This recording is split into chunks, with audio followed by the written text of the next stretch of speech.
Welcome to ರಿನಲ್ ರಿವಾ blogs. ಇವತ್ತು ನಾನು ಟೊಮ್ಯಾಟೊ ರಸಮ್ ಅಥವಾ ಟೊಮ್ಯಾಟೊ ಸಾರನ್ನು ಮಾಡ್ತಾ ಇದ್ದೀನಿ. ಬನ್ನಿ ನೋಡೋಣ.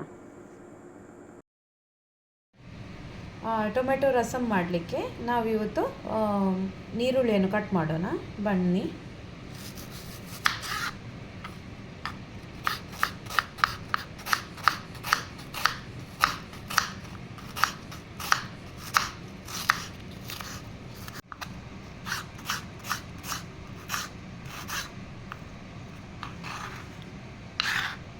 ಸೈಡ್ ಇಟ್ಕೊಳ್ಳೋಣ.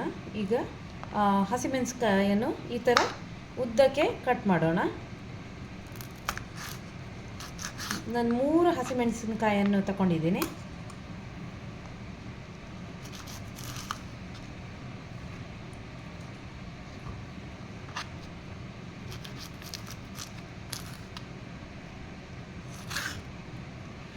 ಈಗ ನಾನು 4ರಷ್ಟು ಟೊಮೆಟೊ ತಗೊಂಡಿದ್ದೀನಿ.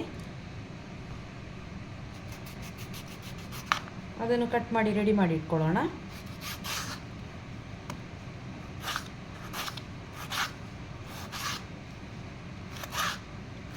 ನೋಡಿ, ಈ ಥರ ಸಣ್ಣದಾಗಿ ಕಟ್ ಮಾಡಿ ಇಟ್ಕೊಳ್ಳಿ.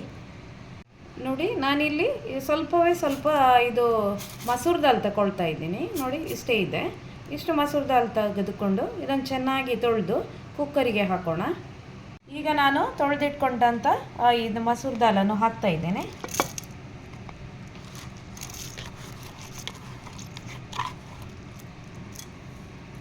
ಅದಕ್ಕೆ ಹೆಚ್ಚಿಟ್ಕೊಂಡಂಥ ನೀರುಳ್ಳಿ ಹಾಕ್ತಾ ಇದ್ದೇನೆ, ಹಾಗೂ ಕಾಯಿ ಮೆಣಸಿನ ಹಾಕ್ತಾ ಇದ್ದೇನೆ,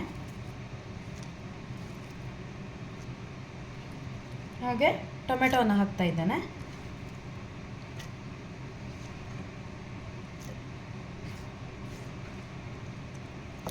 ಈಗ ನಾನು 2 ಎಸಳಷ್ಟು ಬೆಳ್ಳುಳ್ಳಿಯನ್ನು ಹಾಕ್ತಾ ಇದ್ದೇನೆ, ಹಾಗೂ ಸ್ವಲ್ಪ ನೀರನ್ನು 1 ಗ್ಲಾಸ್ ನೀರನ್ನು ಹಾಕ್ತಾ ಇದ್ದೇನೆ.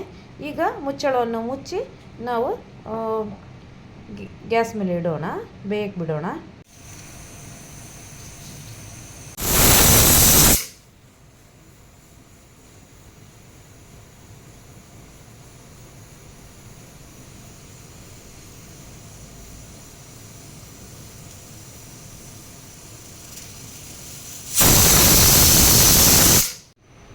ಈಗ ಗ್ಯಾಸ್ ಸ್ಟವ್ ಮೇಲೆ ಒಂದು ಪಾತ್ರೆಯನ್ನು ಇಡೋಣ. ಅದಕ್ಕೆ ಸ್ವಲ್ಪ ಎಣ್ಣೆಯನ್ನು ಹಾಕೋಣ.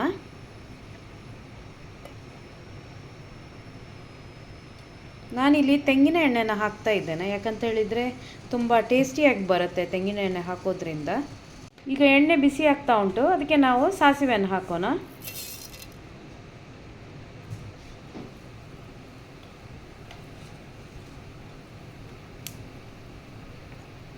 ಸ್ವಲ್ಪ ಜೀರಿಗೆಯನ್ನು ಹಾಕೋಣ.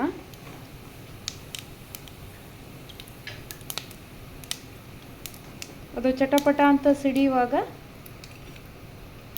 ಅದು ಈಗ ಚೆನ್ನಾಗಿ ಸಾಸಿವೆ ಸಿಡಿತಾ ಉಂಟು. ಈಗ ನಾವು ಕ್ರಷ್ ಮಾಡಿದಂಥ ಬೆಳ್ಳುಳ್ಳಿಯನ್ನು ಹಾಕ್ಕೊಳ್ಳೋಣ. ಬೆಳ್ಳುಳ್ಳಿ ಹಾಕೋದ್ರಿಂದ ಚೆನ್ನಾಗಿ ಘಮ ಬರುತ್ತೆ, ಮಾತ್ರ ಅಲ್ಲದೆ ತುಂಬ ಟೇಸ್ಟಿ ಆಗುತ್ತೆ. ಒಗ್ಗರಣೆಗೆ 2ರಿಂದ 3ರಷ್ಟು ಗಿಡ್ಡ ಮೆಣಸಿನಕಾಯಿ ಹಾಕ್ತಾ ಇದ್ದೀನಿ, ಹಾಗೂ ಸ್ವಲ್ಪ ಬೇವು ಸೊಪ್ಪನ್ನು ಹಾಕ್ತಾ ಇದ್ದೀನಿ. ಸ್ವಲ್ಪ ಅರಿಶಿಣದ ಹುಡಿಯನ್ನು ಹಾಕೋಣ, ಹಾಗೂ ಸ್ವಲ್ಪ ಚಿಲ್ಲಿ ಪೌಡರ್ ಹಾಕೋಣ. ಯಾಕಂದರೆ ಚಿಲ್ಲಿ ಪೌಡರ್ ಹಾಕೋದ್ರಿಂದ ಒಳ್ಳೆ ಕಲರ್ ಬರುತ್ತೆ ನಾವು ಮಾಡಿದ ರಸಮ್ಗೆ. ಈಗ ನಾವು ಬೇಯಿಸಿಟ್ಟಂಥ ದಾಲ್ ಮತ್ತು ಟೊಮೆಟೊವನ್ನು ಹಾಕೋಣ ಇದಕ್ಕೆ.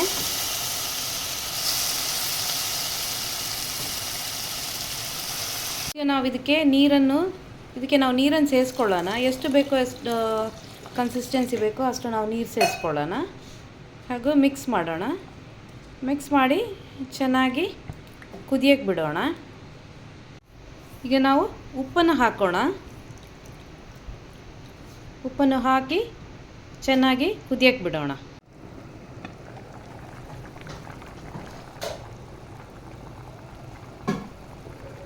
ನೋಡಿ, ಈಗ ಚೆನ್ನಾಗಿ ಕುದಿ ಬರ್ತಾ ಇದೆ. ಹೆಚ್ಚಿಟ್ಟಂಥ ಸ್ವಲ್ಪ ಕೊತ್ತಂಬರಿ ಸೊಪ್ಪನ್ನು ಹಾಕ್ಕೊಳ್ಳೋಣ.